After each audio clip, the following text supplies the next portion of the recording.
bukan tipe yang bisa nyensor ular masalah. Nah itu dia, makanya apalagi kita kan nggak pernah sadar nih, kita ke alam bebas asal pegang pohon. Iya bener-bener pegang asal pegang pohon, kita nggak tahu dari isi dalam pohon itu ada ularnya.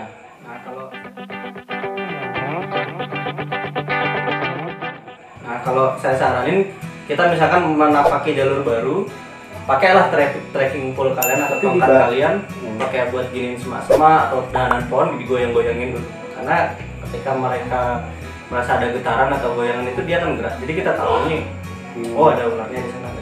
Jadi lebih aman, lebih awet. Tapi dari gigit apa? Kayak apa sih? Menggigit. Kalau namanya satwa liar pasti akan menggigit. Apa sih namanya? Melilit. Melilit ketika kita ketemu dengan jenis boa ini sebenarnya di Bali ada kan? Tadi bilang di Bali ada. Di Bali nggak ada. Di Bali nggak ada. Nggak ada. Ada di Papua. Penyebarannya di Papua aja. Indonesia ini di Papua aja berarti gini. Jadi gini, kalau untuk boa sendiri itu banyak jenisnya. Bahkan di India, Afrika, Amerika, di Papua ada. Kalau yang umumnya kita tahu kan ada anaconda, ada boa constrictor, ada sand boa yang di tanah, yang di pasir. Kemudian kalau untuk boa pohon kecil dia ada di Papua dan di kepulauan di sekitarnya Papua, di Papua Nugini. Nah kalau di Papua ini unik, dia jadi gelang. Gelang maksudnya? Nah jadi kalau ada hajatan atau apa tuh kadang orang Papua nih makainya sebagai gelang. Jadi kayak gelang uli atau gelang akar bahar lah ya. Nah ini nanti kalau dia udah bosan tinggal dilepas lagi. Dilepas ke habitatnya lagi? Iya, seperti itu. Dipakai gelang bro? Iya. Kalau kita di sini ada hajatan dipakai gelang gimana bang? Kabur orang-orang. Tapi nggak tahu loh kalau ini antara gerang atau kayu uli ya. Nah, jadi karena warnanya itu tadi. Berarti boa ini salah satu ular terkecil di dunia ya? Di dunia ya? Bukan salah satu ular terkecil. Salah satu jenis boa. Salah satu jenis boa terkecil di dunia. Dan penyebarannya ini ada di daerah Papua dan sekitarnya gitu ya bang? Benar. Nah, terus ada apa lagi Bon? Di dasar apa Bon? Sebenarnya banyak, cuma kita nggak bisa keluarin semuanya, nanti kena gini. Ularnya lagi tidur. Tapi sebenarnya kita boleh melihara nggak sih? Kalau teman-teman pengen melihara reptil khususnya ular itu sebenarnya kita boleh apa nggak sih sebenarnya? Sah-sah aja untuk memelihara satwa liar, tapi satu hal yang harus diingat, tidak semua satwa liar bisa dipelihara. Nah, mungkin kan kalian pelihara singa di kamar mandi, ada di kamar mandi, ada buaya di ruang tamu gitu kan. Karena nggak masuk akal. Bertiga buaya di ruang tamu. Di ruang tamu. Nggak, maksudnya seperti ini. Jadi kan beberapa makhluk hidup itu bisa membahayakan ya. Dan memang tidak sepantasnya dia tinggal di sana. Tapi kalau untuk reptil sendiri, ular ini sekarang sudah masuk ke satwa yang mulai diminati. Ini pertama diminati dulu untuk sebagai pet animal atau hewan peliharaan. Display mungkin bahasa gini kan ya. Display bisa, jadi timangan juga bisa seperti kucing. Ditimbang-timbang ya kayak kita tadi kita berinteraksi seperti hewan itu. Nah tapi ular-ular yang seperti itu biasanya harus ular-ular dari captive breed. Jadi captive breed itu dari ternak yang memang notabene ular tersebut memang ular dijual untuk dipelihara. Nah ini kayak saya di sini yang memang ular ini dari captive breed. Tapi kalau aslinya boanya ini kita langsung ke habitatnya termasuk liar, maksudnya ketika kita masih liar dia masih nyerang gitu mungkin. Masih ada kemungkinan dia untuk menyerang. Karena memang liar. Tapi kalau untuk jenis ini sendiri dia di alam itu memang menyerang pertama, tapi setelah kita handle lama-lama dia bisa pasif juga. Jadi nggak terlalu. Berarti sering dia halal ya. Tapi tidak berlaku untuk jenis ular-ular lain ya. Jangan ketemu kobra, memang pertama nyerang terus kamu coba untuk handle lagi biar dia jinak, enggak. Semua ular berbisa itu tidak bisa dilakukan seperti itu. Hanya orang gila yang melakukan seperti itu. Saya tidak menyarankan. Nah, gini juga Bon, saya nanya Bon. Yang di Bali ini kan sekarang jenis sanca kayak piton apa? Piton, sanca batik. Sanca batik. Nah, itu kan sekarang kan sudah sering masuk ke pemukiman warga gitu. Itu karena ada faktornya Bang? Ada, banyak bro. Nah kebetulan sekali ini sekarang akhir bulan Desember 2020. Jadi biasanya dari Oktober, November, Desember sampai Januari akhir itu kita bilangnya adalah musim ular.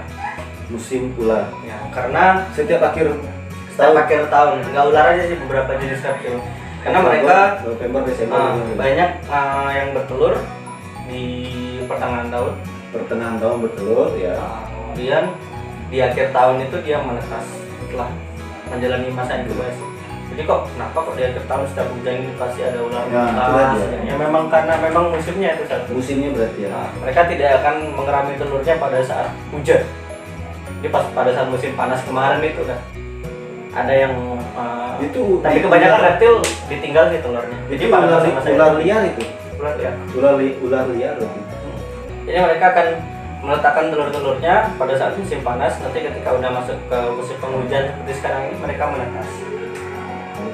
Seperti itu. Jadi banyak ular masuk ke lingkungan kita. Itu faktornya satu. Kemudian habitat mereka. Nah, habitat mereka yang tergusur. Ini sampai ke pemukiman gini loh. Di sini kan. Iya. Ya itulah. Salah Salah satu satwa liar yang hidupnya dengan kita adalah ular. Gak mungkin singa atau harimau. Ular yang paling dekat dengan kita. Ular, satwa liar. Satwa liar yang paling dekat dengan kita manusia adalah ular. Karena dia di mana-mana ada kan gitu kira-kira. Iya, bisa dimanapun kecuali Antartika. Antartika ada daerah dingin nggak bisa. Nah, jadi ular ini kan berdarah dingin, Bang. Iya. Tapi Antartika kan dingin. Nah ini sekarang goblok sih aneh. Ini benar, maksudnya gini. Maksudnya hewan berdarah dingin itu apa sih? Nah, reptil itu adalah salah satu yang berdarah dingin. Hewannya ada ular. Yang berdarah dingin itu maksudnya hewan tersebut tidak bisa memproduksi panas tubuh sendiri. Misalkan kayak kita manusia nih, kita berdarah panas. Maksudnya gimana? Kita bergerak aja panas. Terus kita bisa memproduksi panas tubuh hanya dari makan. Makan kita bisa udah hangat. Minum, aktivitas. Nah tapi kalau ular, dia mendapat, atau reptil mendapatkan panas tubuh itu dari luar. Maksudnya dari luar itu matahari. Dari matahari itu satu. Dari panas. Pernah nggak kalian ngelihat beberapa jenis kadal tuh lagi berjemur. Nah terus kadal itu kalau ketemu kita lari pas dia lagi asik-asik berjemur. Ada ular, ada hewan reptil apapun pagi-pagi di antara jam 9 sampai jam 12 itu mereka masih berjemur. Itu mereka cari panas karena mereka tidak bisa memproduksi panas tubuh sendiri. Kalau malam-malam ada ular-ular yang suka nongkrong di jalan, diem itu bukan jadi jajan atau menghalangi jalan kalian, enggak. Karena aspal itu sendiri dia menyimpan panas. Aspal. Ya kan saya juga sering lihat ular di aspal itu. Itu berarti berjemur ya, bukan karena kalau siang hari berjemur, tapi jarang siang hari pasti gosong nih. Karena hewan berdarah dingin itu sangat sensitif dengan perubahan temperatur. Terlalu dingin dia bisa beku, terlalu panas dia bisa mati dehidrasi. Nah kalau di malam hari, karena aspal itu nyimpan panas, jadinya ular itu nyaman di aspal itu. Bukan karena mau jadi-jadian, mau begal namun enggak. Tapi menurut pengalaman Babon sendiri nih, selama 2 tahun berdiri nih, pernah nggak sih ketemu ular langsung ketika pendakian ataupun ketika camping bareng tim atau bagaimana, pernah ketemu ular langsung? Kalau ketemu Raron pernah. Bahkan sebelum waktu saya kecil dulu, sebelum kenal dengan ular itu sendiri, saya malah sering. Tapi ketika sekarang saya mulai suka dengan ular, ketika di mana udah ada ular di sana saya cari. Malah jarang. Di mana ada ular di sana sih kita cari. Instingnya main ya. Biasanya kalau orang-orang yang bergerak di reptiler itu instingnya deh saya main. Saya juga pernah diajak ikut herping sama Om Babon ini. Oh ya, di video sebelumnya. Di video sebelumnya saya juga pernah ikut herping dan kebetulan videonya itu prank. Karena memang gini kan, namanya kita mencari ular. Bukan prank ya, Pak ya? Bukan prank, ya. Benar, tapi itu untung-untungan juga. Jadi 1% itu adalah teknik, skill, dan kemampuan. 99%-nya adalah keajaiban. Keberuntungan, keajaiban. Seperti itu. Jadi kalau saya biasanya ngantor tamu untuk penelitian itu belum tentu satu malam. Itulah kenapa ketika orang melakukan penelitian itu dia bisa sampai berbulan-bulan. karena dalam semalam aja belum tentu dia bisa dapat ular. Iya ya, saya dapat ilmu ini juga. Karena saya juga pernah sering naik gunung kan, di ketinggian 1.500, flashback yang tadi ya, di ketinggian 1.500 sampai ketinggian 2.000, bahwa di sana itu masih ada jenis ular, reptil jenis ular kan begitu. Tapi kalau di atas 2.000 nih Bon, ya. Untuk so far selama ini itu yang baru saya dapatkan. Enggak, maksudnya gini, ketika kita mendaki gunung di atas 2000 itu ular tuh ada nggak kira-kira? Kemungkinan bisa ada, karena mereka itu terus bermobilisasi, terus bisa bergerak, tergantung suhu sih. Tapi kan mereka kan juga gunung semakin dingin ya. Bisa. Tadi dibilang ularnya itu apa namanya? Kalau terlalu dingin dia bisa mati. Terlalu panas juga gitu. Nah jadi terkadang gini. Kalau kita bicara tentang patokan nggak ada, karena banyak sekali anomali-anomali yang terjadi dengan ular tersebut. Kayak misalkan beberapa jenis kobra. Kobra itu kan ular terestrial ya, ular tanah. Tapi beberapa kasus kita menemukan ular kobra itu di pepohonan. Kobra? Iya, di pepohonan. Ini ya tadi aku nggak gininya kobra. Ada di situ. Terus spesimen basahnya. Ini gininya kobra ya? Iya. Nah, kobra itu di atas pohon. Nah, aneh kan. Jadi untuk sekarang yang diketahui adalah di ketinggian tersebut. Mungkin para teman-teman penonton ada yang pernah muncak ini di ketinggian lebih dari 2000. Oh, ada kok juga ular yang mungkin memang bisa ada. Ada ular. Karena dia kan bergerak terus. Dan tapi nggak selamanya dia akan tinggal di tempat dingin. Dia juga perlu mangsa dan sebagainya. Mengikutilah mangsanya, kalau masih ada di sana ya dia pasti ke sana. Apapun resikonya ular itu akan sikat. Buktinya dia aja yang takut sama manusia, dia ke pemukiman manusia untuk nyari makan. Kita nggak pernah bisa jadikan.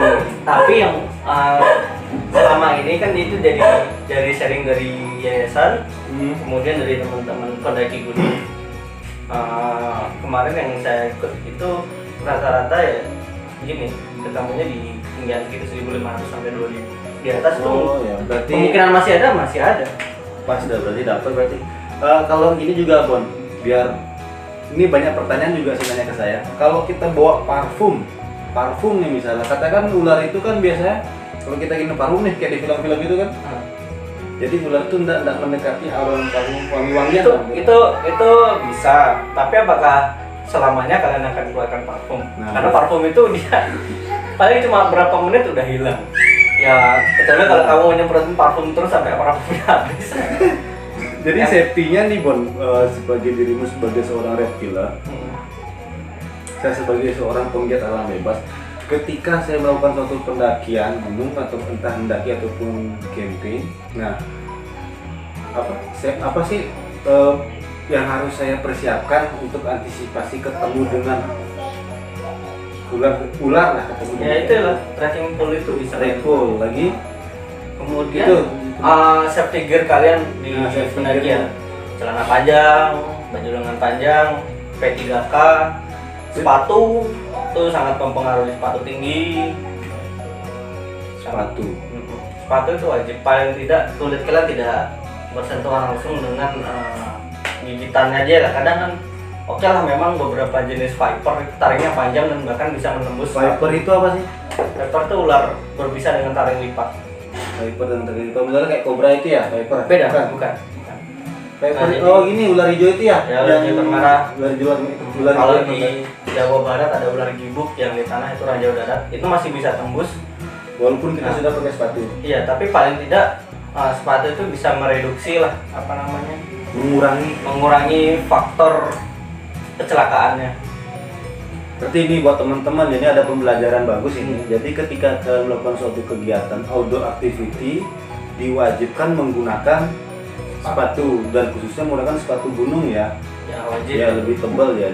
Maksudnya sepatu kayak sepatu cat, sepatu apa itu dikurangi lah, jangan dipakai kan gitu ya Bang ya. Kan ada juga beberapa model sepatu yang ada pelindung jari-jarinya di depan yang ada dari plastik atau dari karet dan dari besi. Ya itu lumayan untuk apa namanya, safety lah, lumayan safety lah. Jadi faktor keselamatannya naik berapa persen itu. Dan daripada dengan kaki telanjang atau sandalan, itu malah bisa membahayakan. Terus selain kita nyaman di gunung, kita juga bisa aman dari itu tadi ketidaksengajaan orang ya, gitu. ya. Wih, luar biasa edukasi kali ini tentang reptil dasar ya menurut saya. Mungkin saya bilangnya bahasa dasar ya. Udah dasar aku udah langsung ke tingkat menengah nih. Sebenarnya kalau udah bahas gini udah advance Ya. udah berarti. lanjutan, tapi nggak apa-apa. Ya. Karena yang penonton kan penggiat alam bebas. Yang perlu diketahui adalah ketika bagaimana sih ular di alam bebas. Ya, benar-benar. Itu yang lebih penting.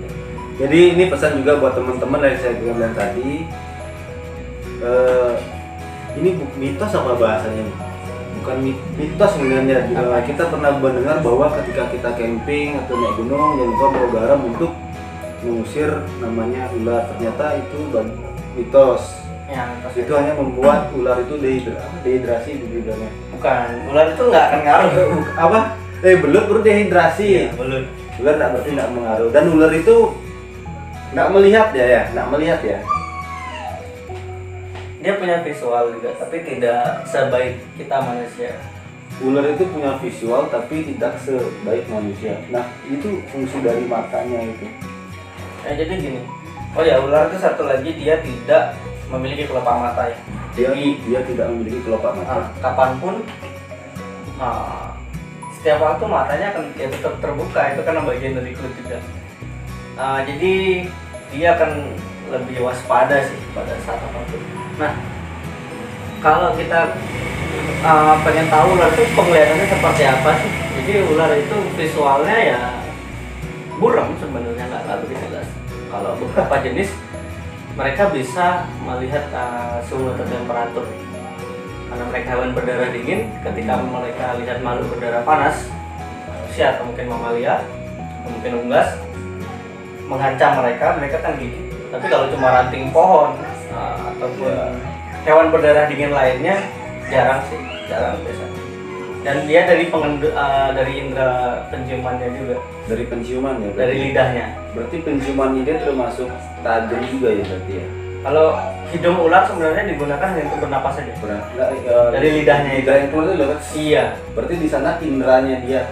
Indra Betul. penciuman ada mangsa tuh musuh begitu kira-kira. Jadi indera lebih ke perasa sih, perasa. Oh. Jadi cara kerjanya itu lidah itu keluar, nanti partikel-partikel yang ada di udara itu akan nempel di lidah, kayak dicicipi lah.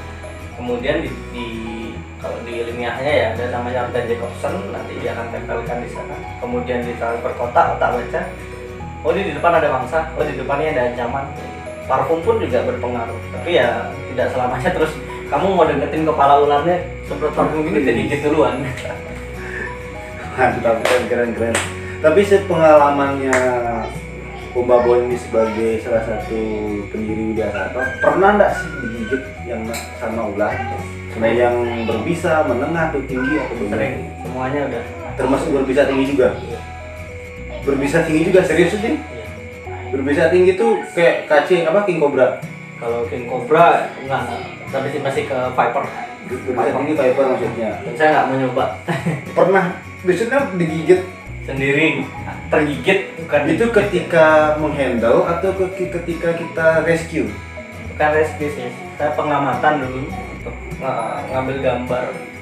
Jadi ular itu jatuh pada saat saya duduk, dia gigit lutut saya, nggak satu taring, udah nggak bisa jalan itu 1 minggu.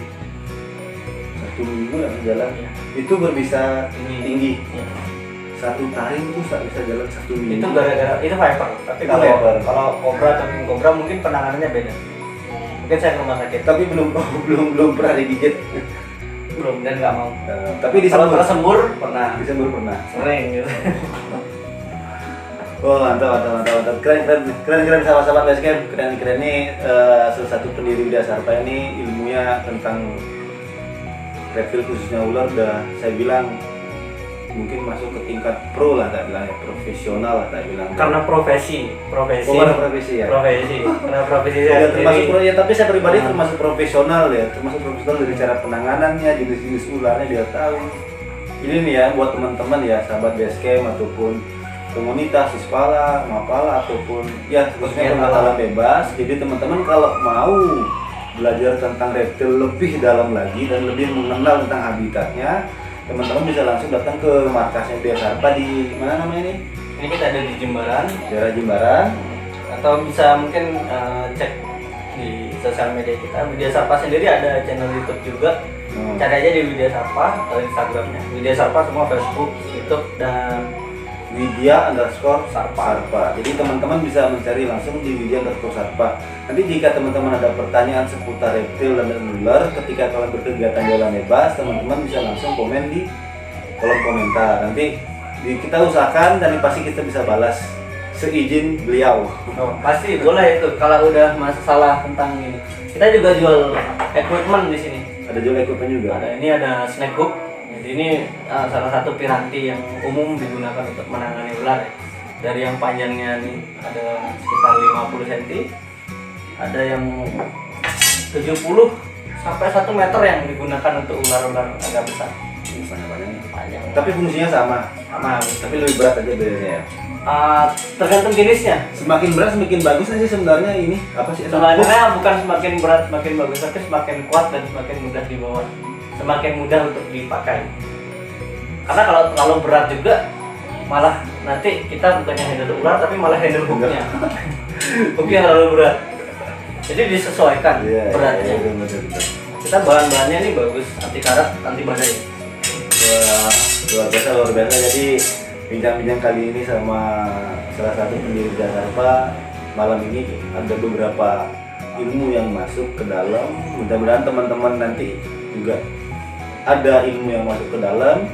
Jadi misalnya kalau ada salah kata atau kalimat dari beliau atau bagaimana, kita bisa diskusi di kolom komentar, atau teman-teman bisa langsung cari dia di Facebook, Instagram di Widya_Sarpa.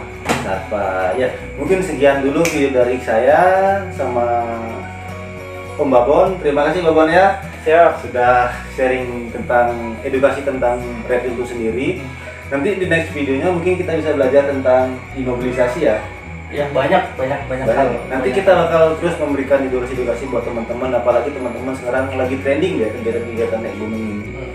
Setidaknya kalian berkegiatan jalan bebas itu sudah punya safety gear sebelum melakukan aktivitas. Ya, sama experience dan knowledge.